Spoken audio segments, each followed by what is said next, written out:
with comics, you need paper and ink, and you can tell your own story and craft your own universe.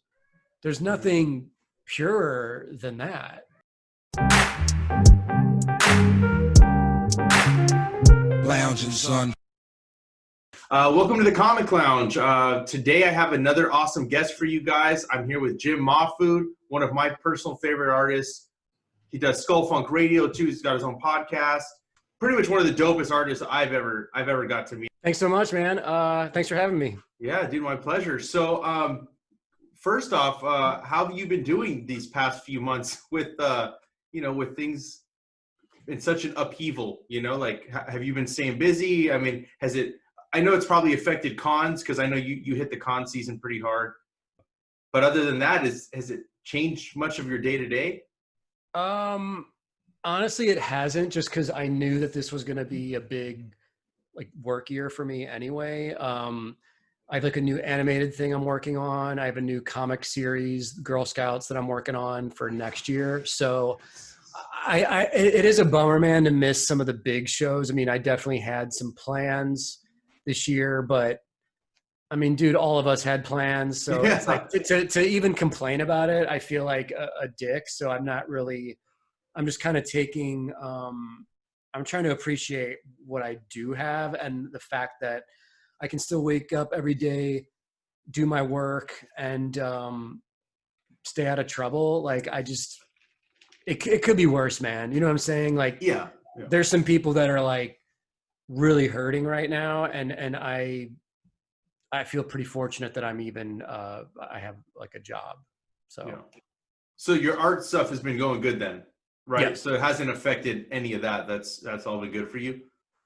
Yeah, I mean, freelance itself has been a little slow, but I wound up getting an optioning deal for this Girl Scouts animated series, and hell yeah, dude. We started working on the pilot right before the quarantine hit anyway. So, I mean, I was paid for that, and I am getting paid for that work. I don't know if we're going to series yet, but the corporation that is funding all this is you guys are off and running, make the pilot, because animation can still be made right now. Everyone's just working from their homes. Right. It's one of the fields of entertainment, man, that's in full swing right now and actually experiencing a huge boom because they can't shoot live action right now. So yeah, I know there's a lot of people that come into the shop I work at and that are in the industry, TV and film and stuff. And dude, just hearing them yeah, nothing's happening. I mean, I even got hired for a job at Warner Brothers at a kitchen, and I got my background check done the day before they locked it down out here, and I was like, motherfucker, dude. Yeah. Luckily I was gonna work 2 jobs, so I still have the job at the comic book store, but shit, everything is just on pause. So what comic shop is it? Collector's Paradise, where that sick ass mural you painted is. Of course. Okay, cool. Yeah, how is Ed doing? Ed's doing good. We have a 3rd location now in NoHo that he bought. He bought another shop. But he's come up with some innovative ways to kind of stay afloat during when they were locked down. He did curated graphic novel club and stuff like that. And we've been, at least Winnetka, we've been pretty busy for the most part since comics started coming back out. But you never know. LA, they keep saying oh, are we going to go back on stay at home? So it's all up in the air. Right. But that dude's got so many ideas. So he's always coming up with some new shit that's always dope. So it keeps people coming, He's a legit businessman. Yeah. He's a good guy. I like him a lot. He's a good dude, and always supported, my work, and it was just always good to me. So it's cool to know that there's still retailers out there that are smart and savvy and still love the art form, because right now, man, I still go to the comic shop once a week out here, and even though you have to wear a mask or whatever, they only allow 8 people in at a time. But right, I still like that feeling of just being able to get out and at least look at new stuff. I know what you mean, dude. And I'm trying to buy stuff, man, because I don't want to see any of these shops go out of business. So I will go in and just buy back issues and old Jack Kirby stuff, because I want that stuff anyway, but I also want to like, I feel weird going into a comic shop and not spending money. Right. Just because it's like, dude, these people are like, these businesses are hurting, man. I don't want to see the shops go away. Exactly. And that's, I think that's a beautiful thing about this fandom and the comic book community in general, is that so many people, like, I saw it on a small level with the Collectors Paradise stores, but, across the country and everywhere else that was quarantined, like, nobody wants to see stores go down. You know what I mean? Like, this is something that we all love. I mean, I started a YouTube channel. I had a site, but I started the YouTube channel too because of this quarantine. I'm like, fuck it, dude. Like, why not? Like, this is what I love. This is what I'm passionate about. I want to spread it to everybody. And people came together, and I was doing the same thing. I would call Nick, the manager of the shop.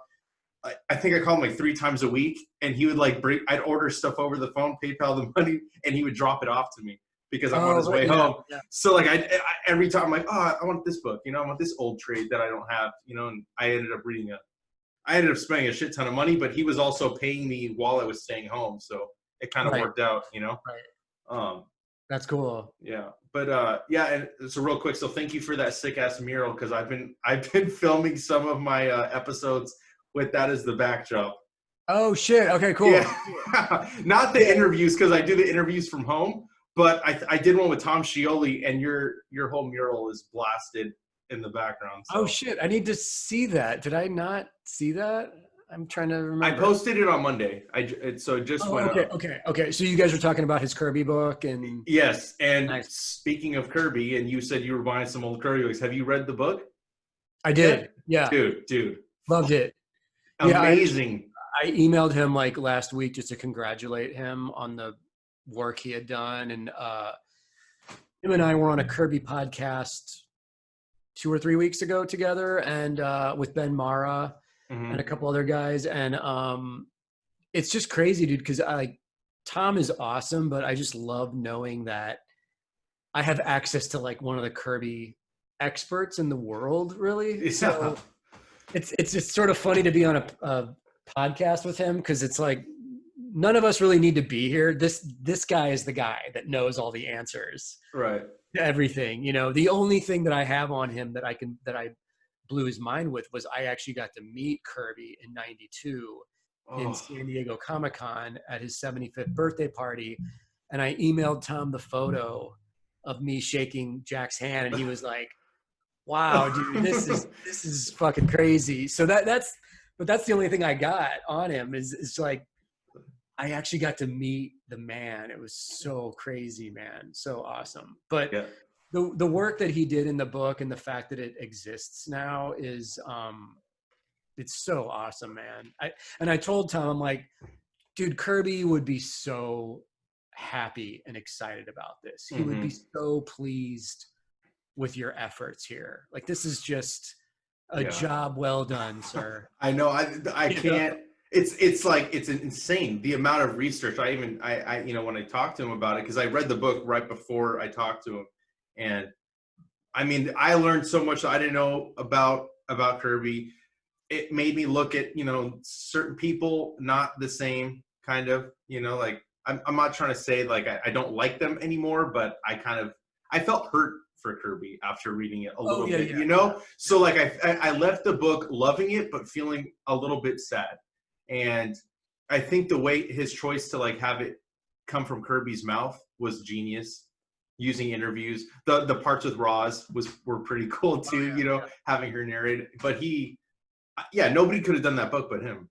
Yeah, there's nobody else. If somebody told me they're making a Kirby book, I'd be like, oh, it's Scioli, right? Like that would have been the first response. So yeah, and it's like, I love the Tomorrows guys, the guys that do the Kirby Collector magazine, and I sort of associate them also with being like Kirby experts and enthusiasts, and they've been putting that magazine out, man, since like Kirby's death in like 94, 95. So those guys, I feel like, are super legit as well. It's just, Tom is a comic book artist. Right. That is using his talents as a comic book artist and writer to make this wonderful piece of work. That there is a bit of the story that is sort of heartbreaking, but I feel like in the end, Jack will always be the ultimate winner because the message through history is going to continue to spread about what he actually did. The truth will continue to come out more and more. And I just feel like the work, if you're talking about writers that were associated with him, that's just words. The visuals, man, of Kirby's work that exist in these comics, in these collections, in these graphic novels you can buy, whatever Kirby stuff you're picking up. The visual work itself is so strong and striking that conquers everything else for me, man. It's like, so Kirby is the winner, dude. He has to. I know he is for sure. And I feel like more and more people start hearing these things about his past and like kind of more, they start to jump more to his side, you know? Like, I mean, I was talking to him, like, you know, as a kid, obviously we thought a certain person created these characters, you know? And as I got older and I did the research myself, I'm like, oh yeah, no, that's not true. And then I kept learning, and like, it's cool to still be able to learn stuff. Like I learned so much from this book, just little intricate details that just, dude, I wish I could have met Kirby. I'm kind of jealous of you too now that you got a chance to meet the king, you know, like that's awesome, bro. Yeah. I was like 16 at the time. And I was telling Tom this on the podcast. I was like, at the time it was cool because it was like, oh, it's Kirby, the king of comics. Like, that's cool. We're meeting him. We're waiting in line to shake his hand. But since then, man, I've become like a Kirby fanatic. So now where I'm at now in life, it's so much more significant that I met him. Like, it's so much bigger now that it's like, holy shit, dude, I met the king. I told Tom this. I'm like, dude, I met him. I shook his hand. I looked him in the eye and had a quick conversation with him. And Tom was like, yeah, it's like meeting George Washington or something. It's like meeting a historical figure. It's bigger than like meeting an artist or meeting even a pop icon. Mm-hmm. It's the equivalent of meeting a president. Yeah. Or something of that magnitude. To me, like, meeting Kirby's better than meeting the president. Oh, yeah. Any president. Hands down. Current. Yeah. Like, it goes without saying, but any president, I'm like, dude, I met Kirby. Like, who gives a shit? Yeah. Yeah, straight up, dude. Anybody else? So, you know, I know Kirby obviously has been an influence. Bill Sienkiewicz, obviously huge influence for you. Was it always kind of your plan to do this style? Like, because I know, like for instance, I just you know, it's kind of funny. I got Clerks #1 in the mail. I ordered it online because I didn't have that in my collection. Oh, and awesome. Your style, right, from then till now is night and day. I mean, I can see you in that, but like what you've become, like mixed media, all that stuff. What was some of that stuff always like your intention? Like, did you start that style to kind of, you know, break in kind of?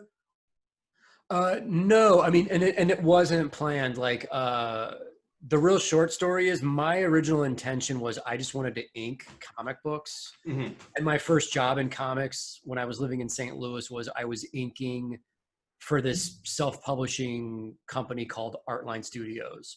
Real small, black and white, early 90s self-published comics. So I just wanted to be like the next Klaus Janson or the next like Scott Williams, basically, man. I just wanted to ink other people's work because I was so in love with the art of and the craft of inking and brushes and nibs and all that. And it wasn't until I got to college and art school that I got some professional inking work, but it just wasn't working out.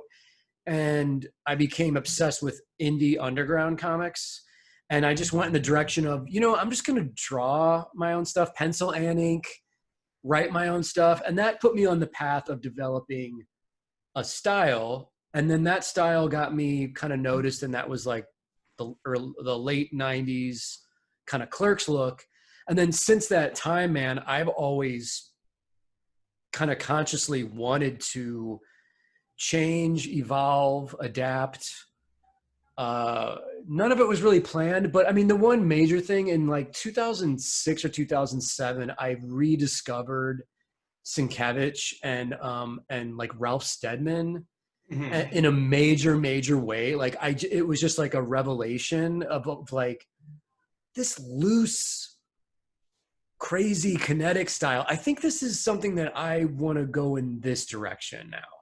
And I just started messing around with that more and more. And I was living in LA. I started hanging out with like Jason Sean Alexander, who's a real painterly kind of comics illustrator guy. Yeah, he's dope. That got me going on the more painterly, loose kind of stuff. And so it just kind of all evolved on its own. But overall though, I like the idea of like, art doesn't ever have to stay the same. Your style doesn't have to stay the same. And evolving and trying and experimenting is part of the whole game of doing art. So that's just where I'm at now. And to me, it's like the stuff I'm doing now my work will look different like 5 years from now. Yeah. So I don't even know what that's going to be, or like 10 years from now, 20 years from now. I know I'm still going to be creating, but I don't know what that is. And the mystery of that is like one of the most exciting parts of doing visual art. You know, I think that keeps it exciting. That's one of the exciting parts of being a fan of your work is I can't pick any other artist that has evolved and changed a style in the period of time since I've been reading comics. There's nobody that has done stuff that's so drastically different, but keeps me like, I can't wait to see what he does next. You're the only person I have a commission from. And wow. Yeah, I mean, and I love it, dude. You did a Black Canary for me, and I think I got it from you like a couple years ago at LA. I had asked you prior to the con, right? And and I love it, dude. I fucking love that piece, and like the splatter, how you do the splatter on the pages, like everything you like. That's why I bought it from you, because like I just don't get stuff. Is she like kneeling?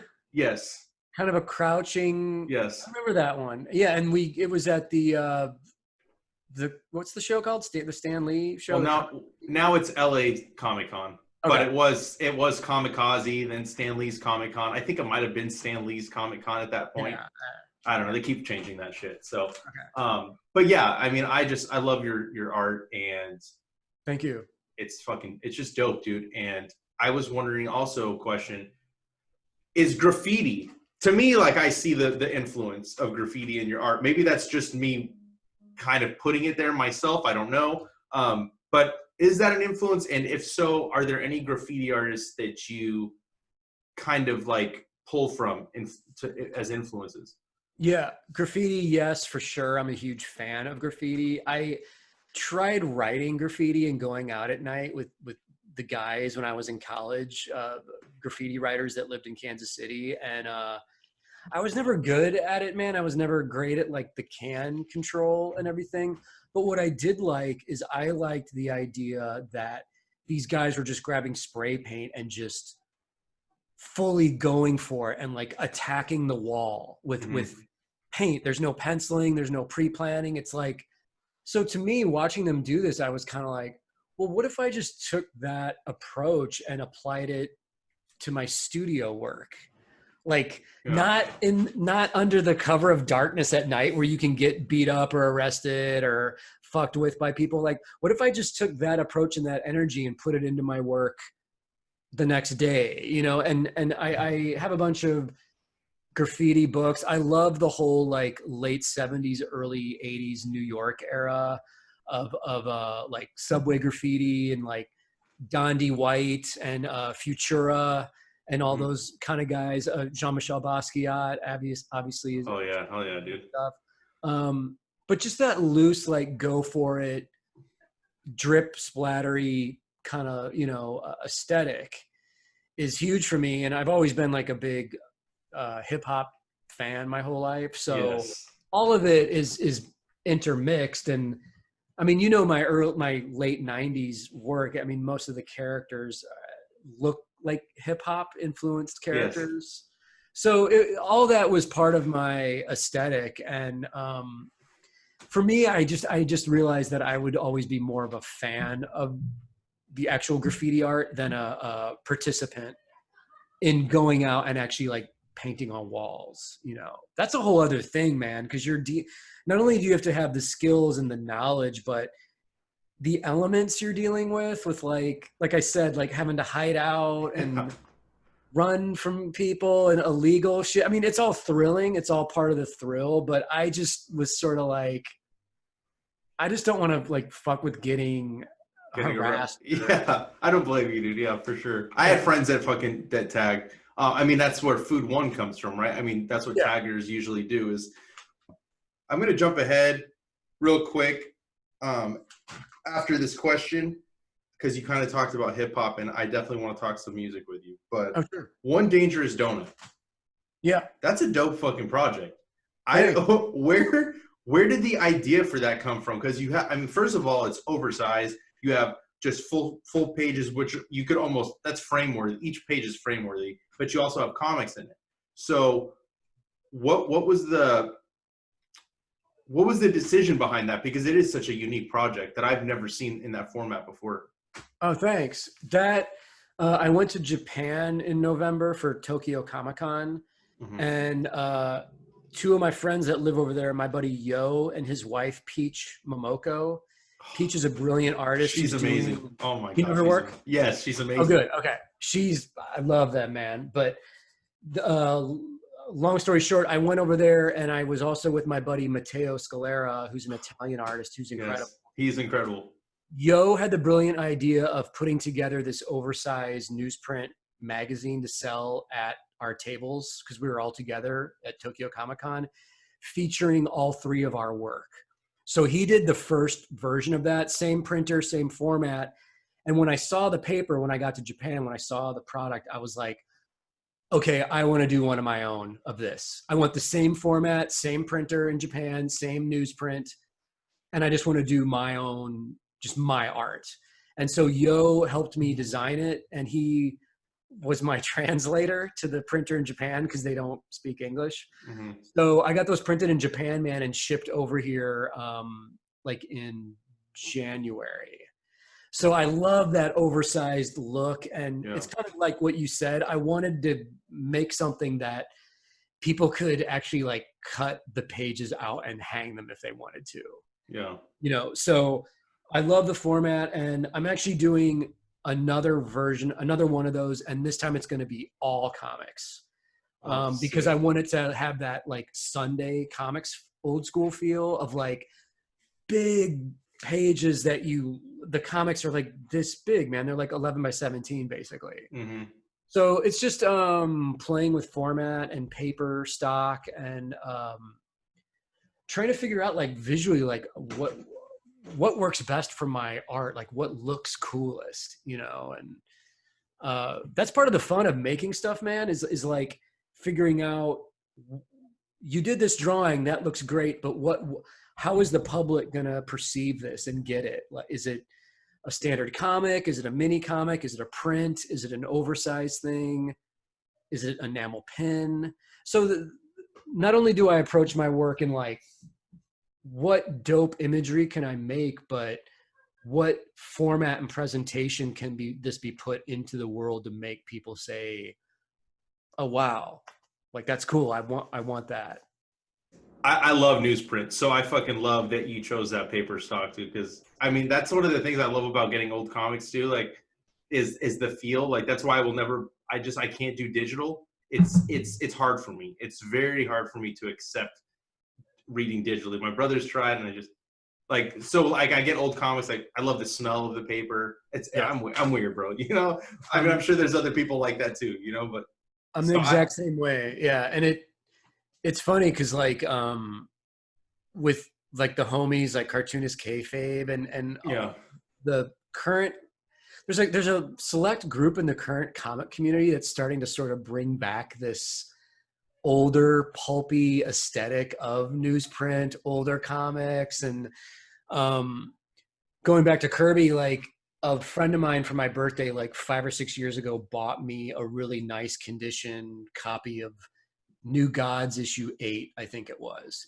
And it was shocking for me, man, to see it and flip through it, because I hadn't seen his work in a long time on newsprint. And it has so much more life to it and flavor that I was like, shit, man. Okay, now I have to go back and like buy all of Kirby's shit on newsprint. I know I'm not going to get everything, but since that time, I started buying all the Fourth World stuff. So I have most of his Fourth World stuff in the individual issues on newsprint, just because I think it's the best presentation for his work. And that was one of the motivations for me with the Dangerous Donut thing was like, what's like my comics and everything going to look like on newsprint? And it's just, you know, it's an aesthetic. It might not be for everybody, but I'm in the same boat as you where I'm like, it's cool that digital exists as an option for people, but it's like my last choice of reading like material of anything, like comics, novels, whatever. It's like digital sort of my last go-to, but I'm a book guy, man. You know. So am I, dude. I mean, sometimes I get advanced stuff sent to me digitally, and I'm just like, I'll wait. You know, I'd rather not read it early and read it the way it's meant to be, which is in print in my hand. You know, like for instance, like the new Brubaker and Phillips book, Pulp. Oh yeah. I've had that PDF for a month and a half. I just won't. And Nick at the shop's like, "Have you checked it out?" I was like, "No."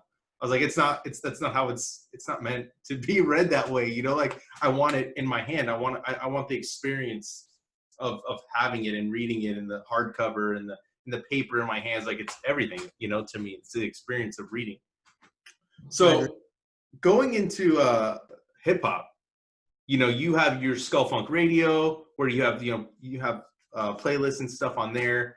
You say hip hop and music is a huge aspect of your creativity. Why do you think, like in your opinion, why do you think hip hop and comics go so well together? That's a good question. I think it's just the bombastic nature of both. It's like over the top characters, and there is something kind of cartoonish about hip hop in its braggadocio, the visual element, obviously with graffiti, even breakdancing, man, revolves around almost like superhuman type physical activity.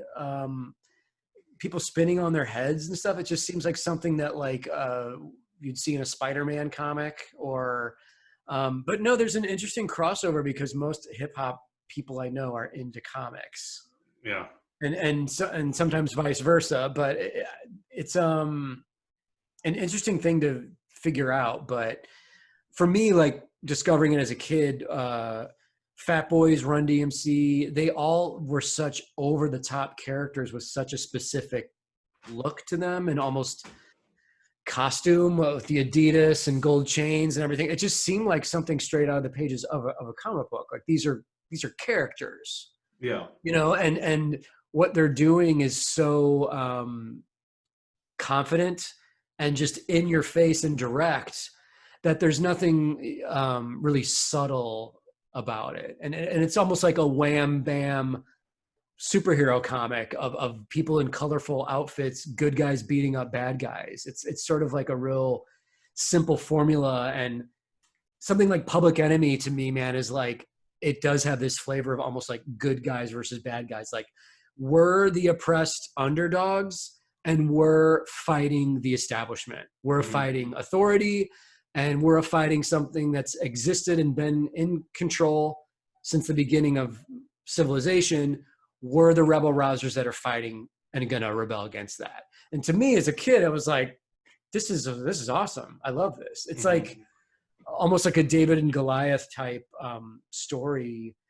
And I don't think other musical forms besides punk rock and obviously rock and roll have that straight up, just direct, no nonsense formula of like, go for it. Yeah. You know? Yeah, I'm the same. Hip hop was early on for me too, you know? I was speaking to another artist, and while I did listen to Tupac, it wasn't one of my first albums. One of my first albums was Will Smith CD, you know, because like that's all my mom would buy me. She's like, I'm not buying you this shit. It's fucking cussing up a storm, you know.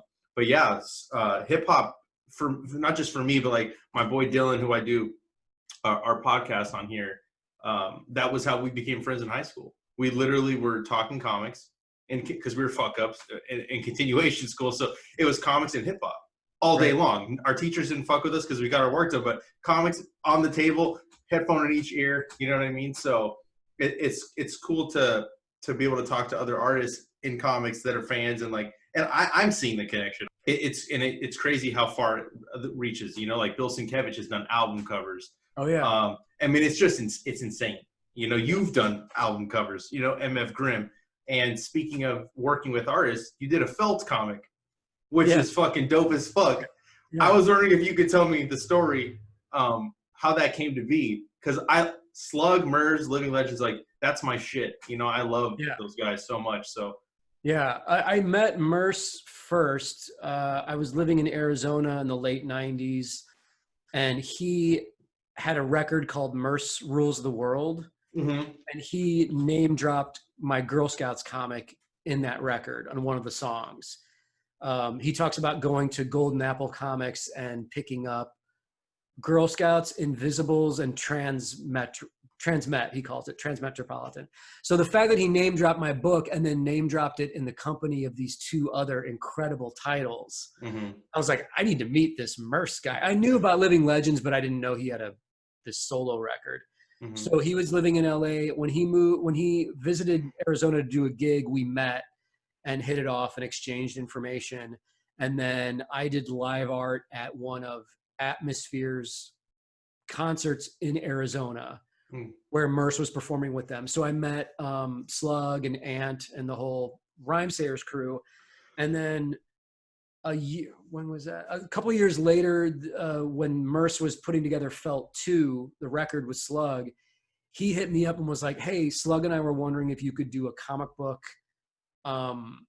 like adaptation of the album or a companion kind of piece.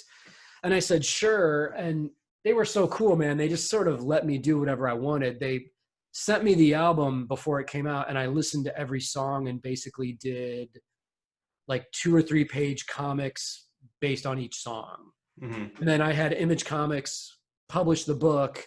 The thing that we couldn't figure out, the big mistake we made with the project was the book and the album should have been packaged together. Yeah. And they weren't. It was just like Rhymesayers didn't know how to do that, and Image didn't know how to do that. So the album and the comic came out at the same week. So that all worked out great. But I think some fans of mine bought the book not knowing that it was this adaptation to an album. So they start reading it and they're like, what is this about? What is this story? Yeah, I can imagine. Yeah, that was the only that was my only, like, looking back, my only regret of, like, I wish those two could have been packaged together. Yeah, that would have been dope. Those guys, they were super cool to work with. I did some t-shirt designs for Rhymesayers after that, and whenever Murs or Slug or any of those guys would perform in LA, they would always invite me out, and all just good dudes, man. And then my little brother, he's named DJ Maf. He became like a pretty well-known DJ in the Midwest, and he is real good friends with like the Rhymesayers crew as well. Oh, so he knows some of the other kids in Rhymesayers that I don't know, and has actually like toured with some of them. Nice. I think Gray Skull and so it's all connected, dude. And so like when he runs into Slug, he's like, hey, Slug was saying what's up to you, saying, like, how's your brother doing? Is he still drawing those comics, you know? And my brother Dan's like, yeah, of course he is, you know, like what else would he be doing? So that's dope, dude. I like that everybody's still doing their thing, man. And like, yeah, they're killing. I was on Spotify the other day, dude, and Murs has like 30 records. Dude, he's a machine, bro. It's insane. I mean, like he released this I don't know if it was Patreon only, but it was on 4th of July, and that record was dope. It was fucking dope as fuck, dude. It just happened? Yes. On his Patreon, he released it on 4th of July. Not like a full album, just the one track. Okay. But it was really fucking dope. And then, like, I mean, I've even tried to reach out to him because I know he's a comic book fan, and I'm trying to like, I want to meld the two on my channel. I talked to Eli. I don't know if you know Oh, Eli. yeah. So, and we're both in the program. I met him when I was trying to get sober years ago, and it was cool. We were talking recovery, we were talking hip hop and art and stuff, and he's a visual artist as well.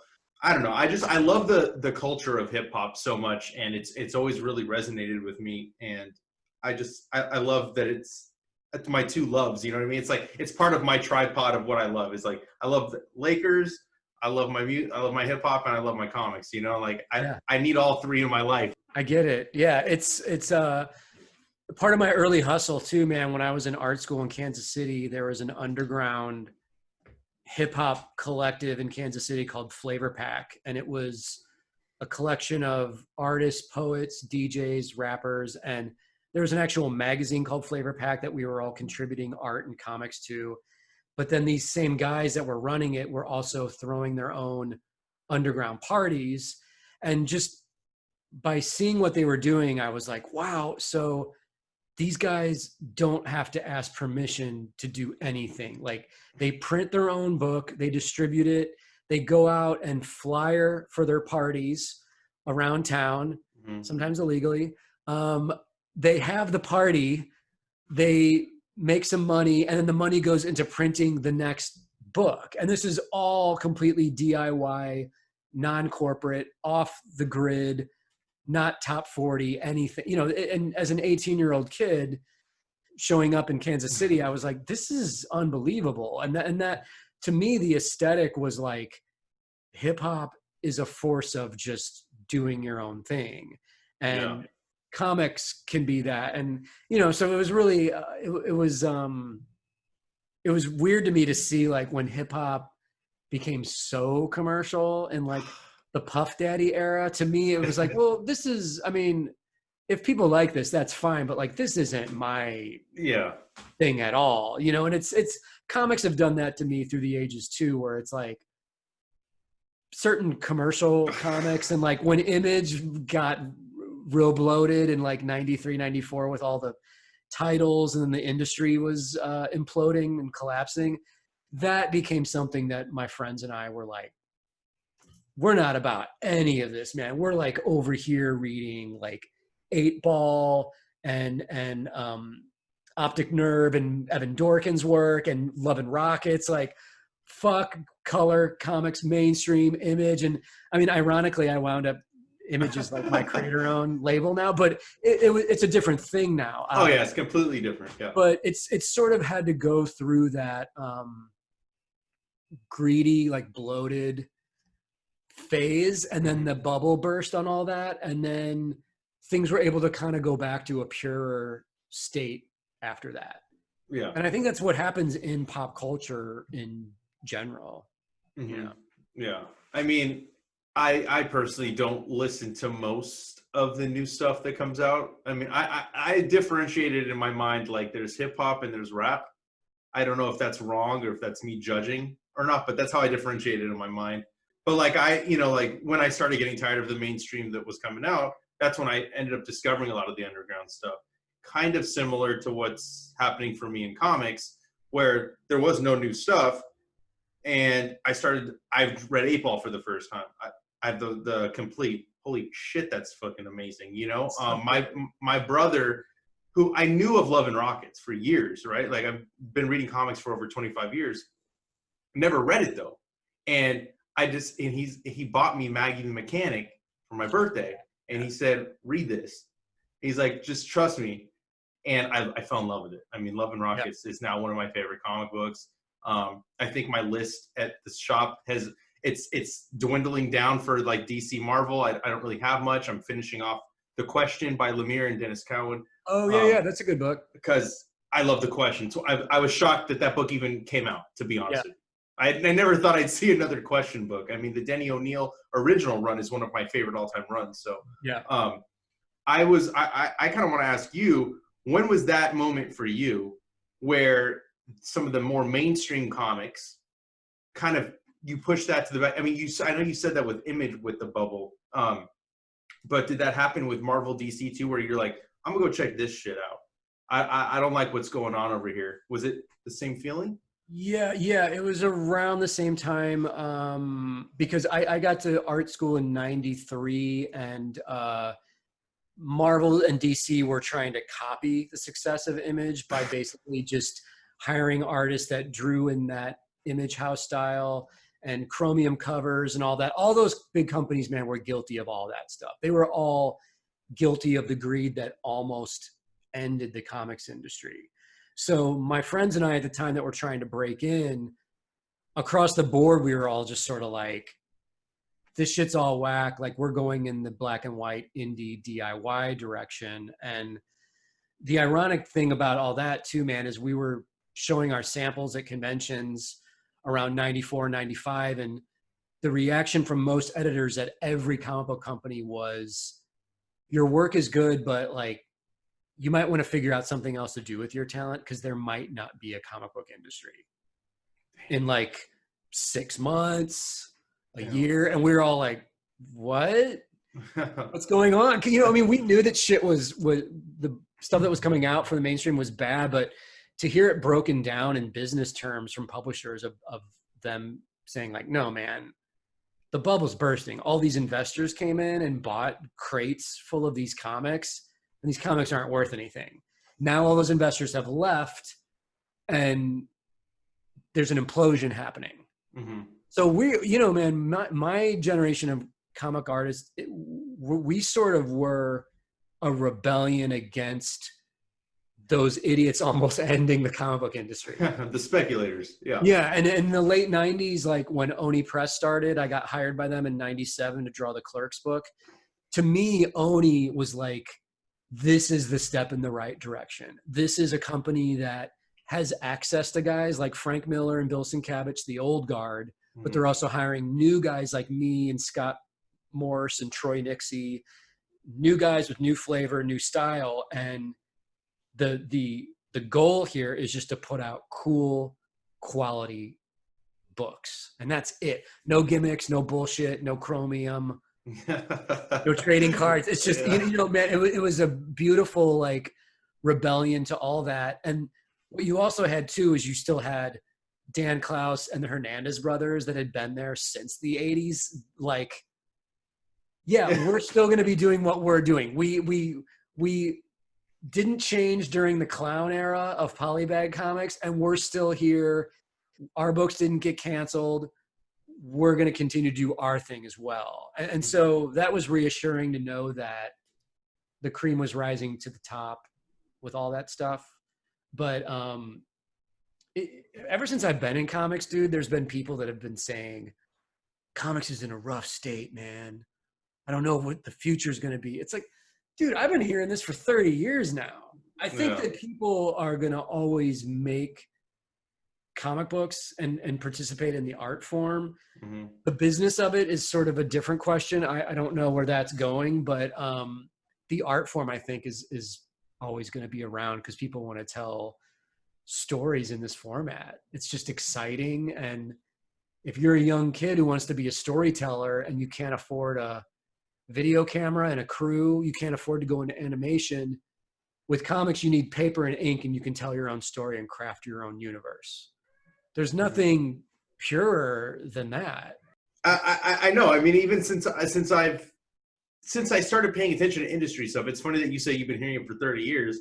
I've been hearing it as a fan over and over again since I started paying attention to it. Like, oh, something's going down, you know, but who knows if they're still going to be around. I mean, like, people get so pessimistic, and I think one of the best things in my eyes, I'm not a creator, so I don't know, maybe this isn't true, but Kickstarter, I think, has enabled it to where even if there was a lockdown with no shops open, there were still Kickstarters going on where you could back. There were still creators like yourself. Like, I bought the One Dangerous Donut from you. You can still get product. It doesn't need to necessarily be from a store. So yeah, I don't think they'll ever go away. Where some people say, oh, it's gonna die. The direct market's gonna die. I don't want to see it happen, but I don't think comics will ever not exist. I don't see a scenario in where that happens. You know, right? There's just too much love and passion for the industry, I think, as an industry. Yeah, I agree. And I mean, you're right about Kickstarter, man, crowdfunding in general is like, I tell aspiring artists all the time that think that they're like, how do you break in or whatever? I'm like, well, there really is no breaking in anymore. I mean, if you can't get Image to publish your comic, you could develop a following, get a fan base, make what you want to make, crowdfund it, and then print it and ship it directly to your fans. And then you are making comics. You have a product and you're getting it to the people that want it. You're in. So like my generation, we still had the idea of like, you have to wait in line at Comic Cons to show your work to a pissed off, like exhausted editor to get the seal of approval to like come in and maybe get some freelance work. But now it's like the playing field's been leveled in a way where if you're good and you're a hustler, you can put your work out into social media, get a reaction from people, and then make a product based off that and try and sell it and generate money that way. So my thing, man, my big dilemma is like, I'm such a huge fan of comic shops. Like, I don't ever want to see them. Yeah, me either. Away. Let me say that. I don't ever want them to go away either. I love them too. I love the experience of going there. I'm still in this weird, like when people ask me about the future, the state of the industry, I'm still in this confused state of like, I know the direct market is sort of a backwards system, but I don't see anyone presenting an alternative idea to balance this out and not use diamond or not like, it's just a weird, well, it has a solid answer of like, how do you keep the brick and mortar shop, but have it be more of a cohesive understanding for the public to get the product?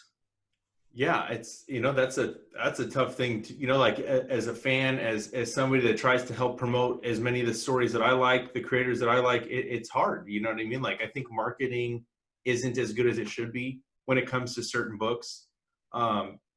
You see plenty of marketing for Batman, you see plenty of marketing for Spider-Man. I was talking to somebody the other day. There's like 12 Batman books, 10 Spider-Man books, like, but you don't put the like marketing on lesser stuff, right? Or lesser known characters, I guess, not lesser stuff, but, and Diamond, for all their flaws, they keep things moving, and then DC did what they did, so that's put a huge wrench in distribution in the marketplace. It's costing retailers more money and in shipping, and I think, who knows, maybe the same thing will happen to DC, what happened to Marvel in the 90s. They'll maybe, who knows? I don't want to see it happen, but it's like, it seems eerie how similar the industry is now. And I think, you spoke about the kayfabe guys.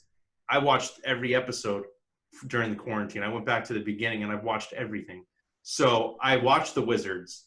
I watched, like, I read that as a kid. Wasn't analyzing the industry. So I'm like, holy shit, that's happening right now. Like, the same stuff is happening again. And not only is it happening again, but like, nothing's changed in the infrastructure of the industry. So I think, we need to see something needs to change. I think comics, I think they've even said that, like, of all the entertainment industries, comics is the only one that hasn't changed its model.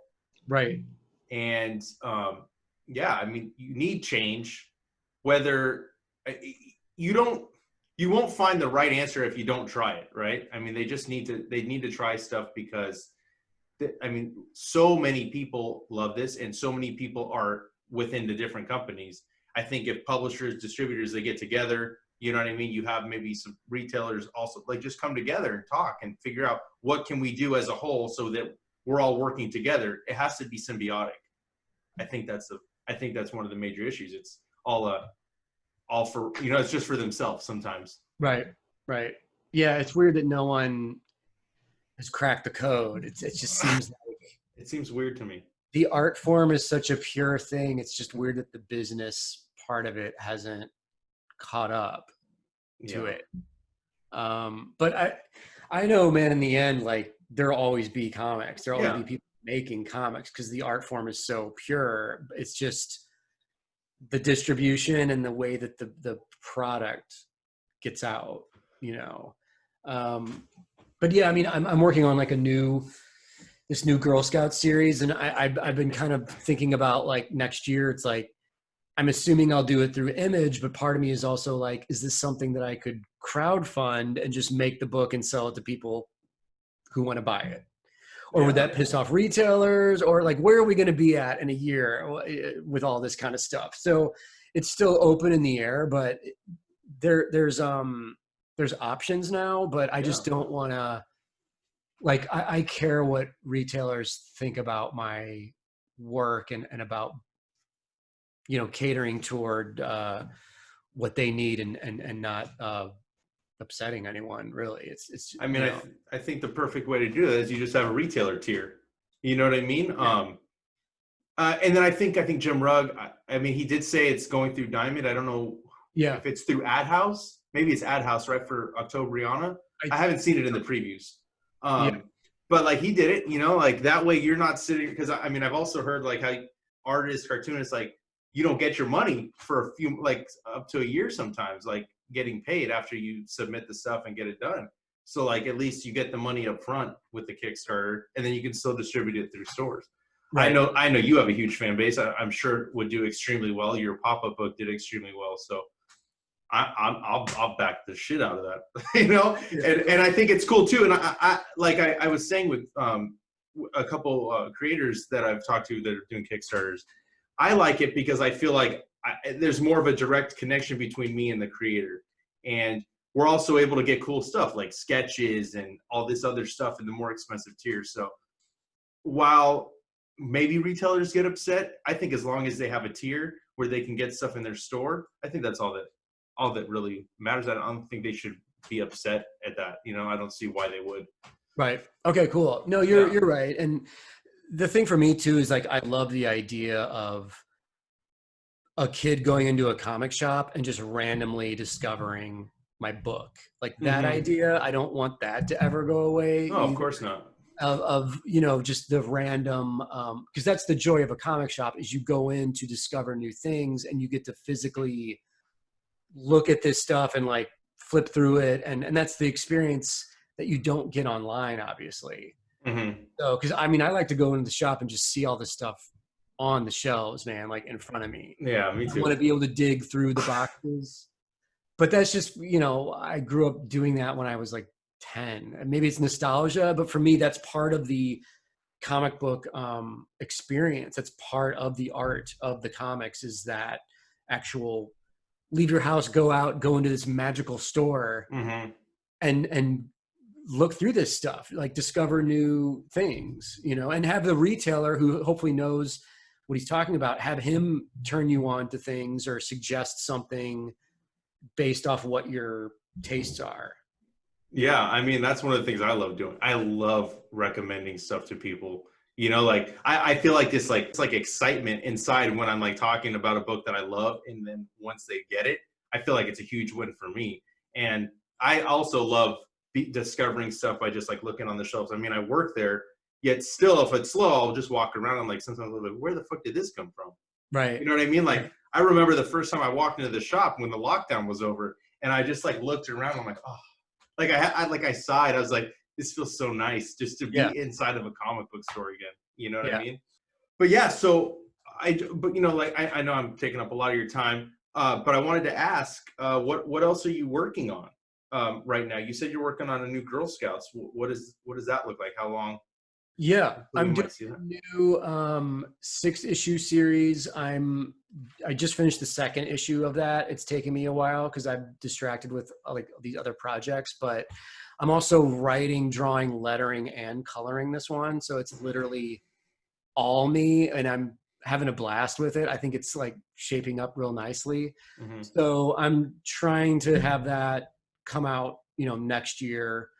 And then I'm also doing some freelance stuff that I can't really talk about. And then the other big major project is this animated pilot for Girl Scouts, which I basically have a writing partner on that, and she lives in LA, and we talk almost every day about the script and the direction of where that's going.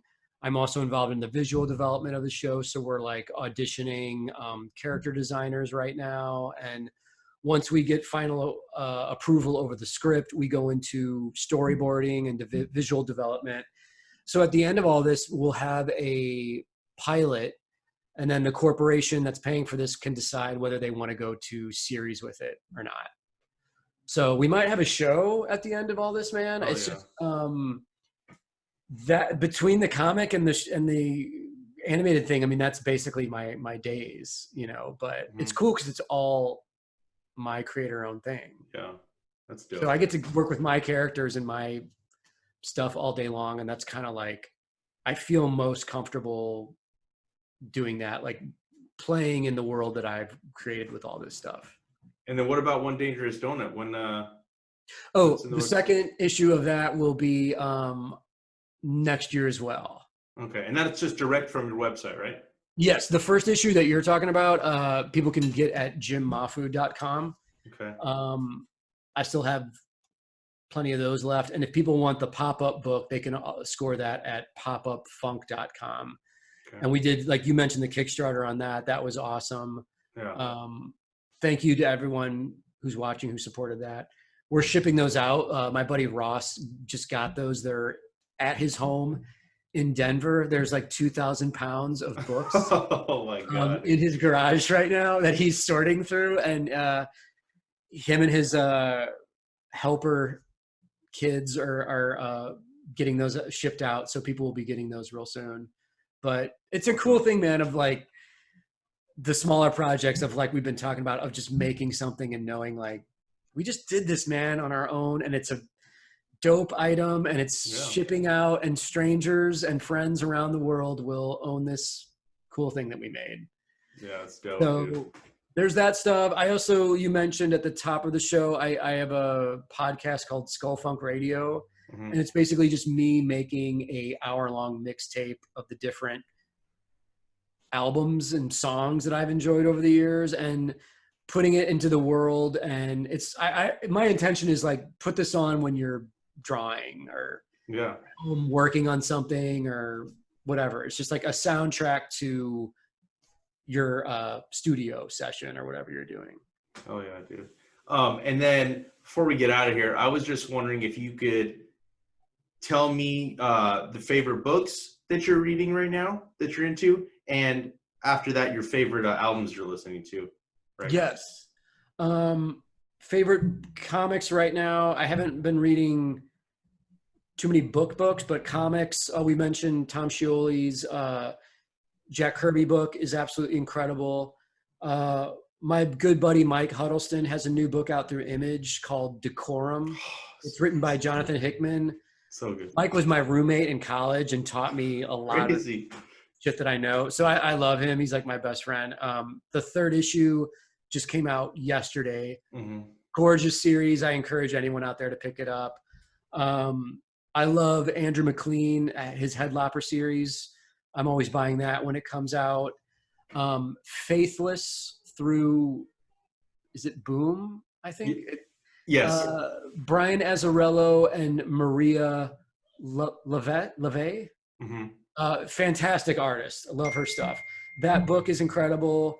I'm trying to think. I know I'm going to miss some things and people are going to be pissed off at me, but I'm actively buying stuff. And, you know, we mentioned the kayfabe guys like Rug and Piscor, like anything they put out, I would encourage people to buy. I can't wait to get my Octobriana. Oh, I know, me too. And then he's evil, man, because his stuff is so good that when he introduced like the black and white version and the 70s version, I was like, fuck, I have to buy these now too. I know, me too. I know what a stickler he is on presentation and printing, and I know that all these versions are going to be amazing. So I was just like, whatever, I have to buy them all now. Like he's got me. It's all good. I'm supporting a good cause, but I have that's coming in the mail. And like I said, man, I've been doing a lot of deep diving into like 50 cent bins and rediscovering like old 70s comics and Kirby's work and 60s and 70s underground kind of stuff. Spain Rodriguez, Zap Comics. Picked up some of that stuff a couple weeks ago, but what you were saying, man, about across the board, like art, music, comics, there's so much good stuff still available. Yeah. Why pay attention to like shitty stuff, like Yeah. current mainstream, whatever you're talking about? It's like there's still so much good stuff that even I haven't discovered. That Same here. To me, it's like I can always go back with music and with comics and still be blown away at how much I don't know about or how much I don't have. Yeah. You know, so I've been having a blast during the this weird time of just rediscovering or discovering for the first time some of this kind of stuff, you know. And what music? Oh, music. I love Guilty Simpson's new record. It's called LSD. Okay. He's a MC. He's worked with Madlib in the past. Okay. He's a Detroit guy. He's a Jay Dilla, friend of Dilla.